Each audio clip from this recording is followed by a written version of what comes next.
আব্বা আম্মাকে তো জানাই নাই, আমরা পালায় বিয়ে করে ফেলছি। কি? বাবা আমাকে না জানায় পালাই বিয়ে করছো? এই, তুই তো আমাকেও জানাস না কেন?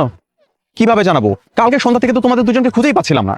তাই বলে ফ্যামিলিকে জানাবি না? এটা খারাপ কাজ করছিস। কোনো খারাপ কাজ করে নাই, খুবই ভালো কাজ করছে জিসান। ফ্যামিলিকে জানাবে এখন তারা বিয়ে করছে। ছেলে থেকে কিছু শিখেন, কত সাহস।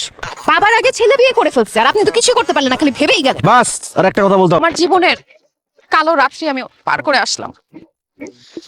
কিরকম একটা চরিত্রে কালো দাগ লাগে গেল যে থানায় মেয়ে রাত কাটায় আসছে। আমার তো আর বিয়েই হবে না। আপনার তো এমনিতেও বিয়ে হয় না। আমার তো সম্ভাবনা ছিল, প্রায় হয়েই যাচ্ছিল বিয়েটা, হ্যাঁ। কিন্তু এখন যখন মানুষজন জানবে যে আমার রেপুটেশন, আমার চরিত্র সবকিছু ঠিক থাকার পরেও আমি থানায় আমার আর বিয়ে হবে না। আচ্ছা দেখেন, আমি তো আপনাকে প্রমাণ দিলাম, হ্যাঁ।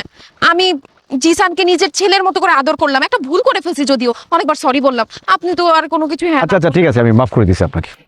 কিন্তু আমাদের বিয়ের ব্যাপারটা ভেবে দেখছেন? সময় দেন, আপনি ভেবে দেখি, আমি জিসানের সাথে কথা বলে দিই। জিসান? হ্যাঁ, জিসানের সাথে কথা না বলে ডিসিশন নিব কিভাবে? জিসান তুই কাজ অফিস থেকে বের হচ্ছে? এই জিসান, চল। কি রে, তুই এখানে কি করিস? আব্বু, আমরা বিয়ে করে ফেলছি। তুলি এখন থেকে তোমার বৌমা। তুলি সালাম করো। বেঁচে থাকো মা, বেঁচে থাকো। তোমার বাবা মা কোথায়? আব্বা আম্মাকে তো জানাই নাই, আমরা পালায় বিয়ে করে ফেলছি। কি?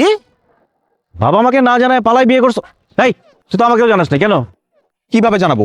কালকে সন্ধ্যা থেকে তো তোমাদের দুজনকে খুঁজেই পাচ্ছিলাম না। তাই বলে ফ্যামিলিকে জানাবি না? এটা খুব খারাপ কাজ করছিস। কোনো খারাপ কাজ করে নাই, খুবই ভালো কাজ করছে জিসান। ফ্যামিলিকে জানাবে এখন তারা বিয়ে করছে। ছেলে থেকে কিছু শিখেন, কত সাহস।